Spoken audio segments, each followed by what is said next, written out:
నమస్తే, welcome to Disha TV. తెలంగాణలో ఉండే ఉద్యోగులు, గెస్టెడ్ ఆఫీసర్స్ కావచ్చు, మిగతా వాళ్ళు కావచ్చు, పెన్షనర్లు అందరూ కూడా పెద్ద ఎత్తున ధర్నా చౌక్ వద్ద ధర్నాకి నిర్వహిస్తూ ఉన్నారు. సో వారి పెండింగ్ పిఆర్సీలు కావచ్చు, డిఏలు కావచ్చు, అవన్నీ కూడా ఇవ్వాలంటూ డిమాండ్ చేస్తూ ఉన్నారు. మాట్లాడేటువంటి ప్రయత్నం చేద్దాం, అసలు ఏం జరుగుతూ ఉంది, ఎందుకు ఇంకా పెండింగ్లో ఉన్నటువంటి అంశం తెలుసుకుంటాం.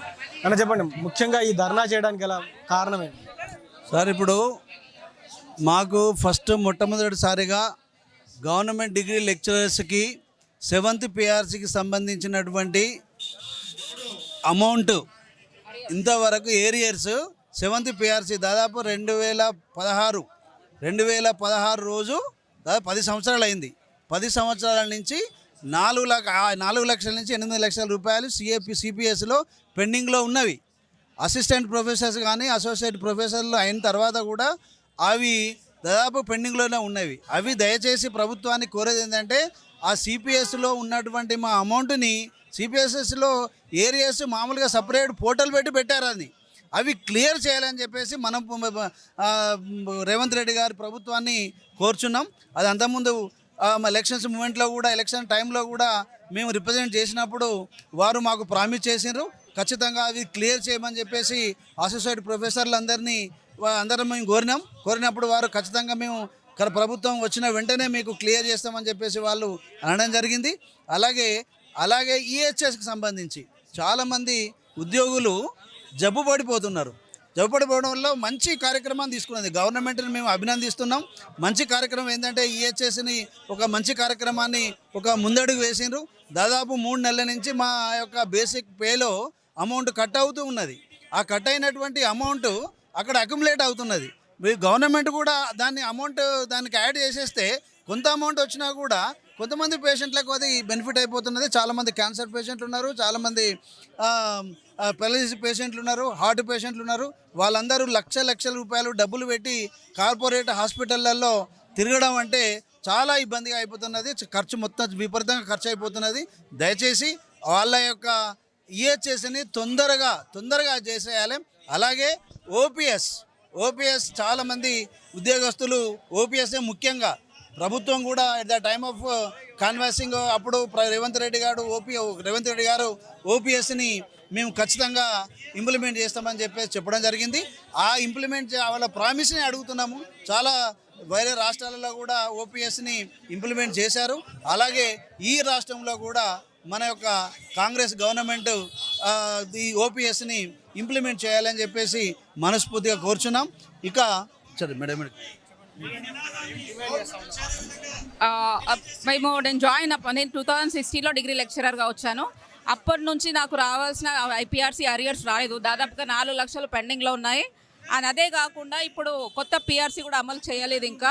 ఇంకొకటి ఏంటంటే మాకు ఇది మెయిన్లీ ఈహెచ్ఎస్ అది ఎవ్రీ మంత్ కట్ అవుతుంది, కానీ దానికి సంబంధించి మాకు ఏమీ గైడ్ లైన్స్ రాలేదు. ఇప్పుడు మేము ఎలా వెళ్ళాలి, మాకు క్యాష్లెస్ ట్రీట్మెంట్ కూడా ఇంకా ఇవ్వలేదు, ట్యాక్స్లెస్ ట్రీట్మెంట్ కూడా లేదండి. అదే కోరుకుంటున్నాము. అండ్ ఇంకొకటి ఏంటంటే మేము ఓన్లీ శాలరీనే వస్తుంది, మాకు అదర్ బెనిఫిట్స్ గవర్నమెంట్ ఇవ్వట్లేదు.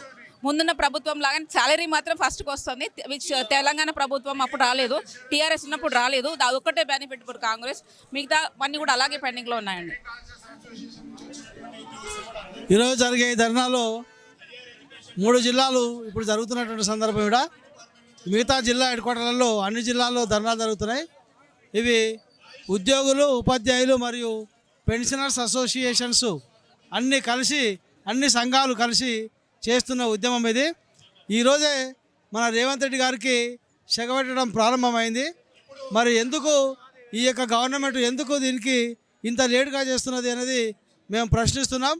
మాకు రావాల్సినవి మా హక్కులు మాకు ఇవ్వండి, మా పోరాటాన్ని గుర్తించండి అని చెప్పి మేము తెలియజేస్తున్నాం.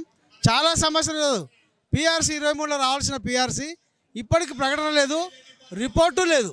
అంటే కనీసం రిపోర్ట్ తెప్పించుకునేటువంటి శక్తి కూడా ఈరోజు గవర్నమెంట్కు లేదా?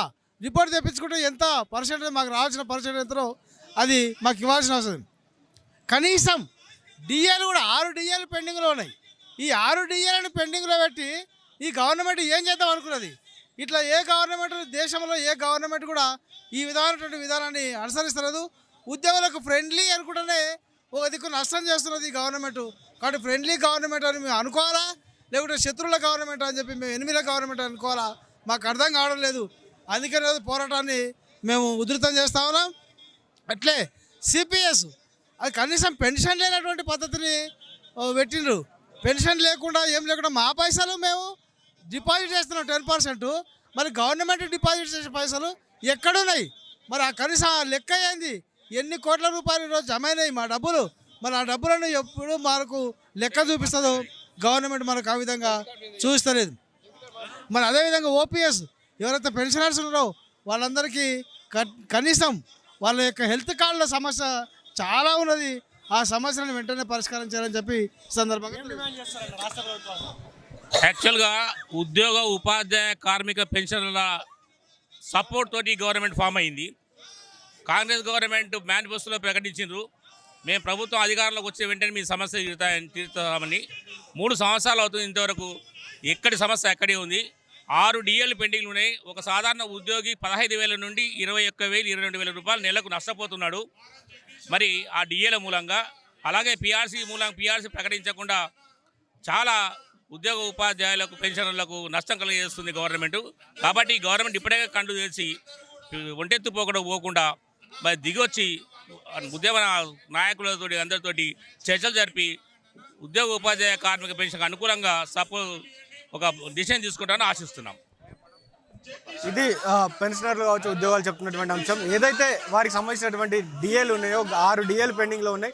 పిఆర్సీలు దాదాపు 2016 నుంచి ఉన్నటువంటి పిఆర్సీల అంశంలో కూడా ఇప్పటిదాకా ఓన్లీ శాలరీ మాత్రమే ఇస్తూ ఉన్నారు. సో గతంలో ఉన్నటువంటి ప్రభుత్వం 1వ తారీఖు శాలరీ ఇవ్వలేదు. ఈ ప్రభుత్వం వచ్చిన తర్వాత 1వ తారీఖు శాలరీ మాత్రమే ఇస్తుంది, మాకు రావాల్సినటువంటి బెనిఫిట్స్ రావట్లేదు.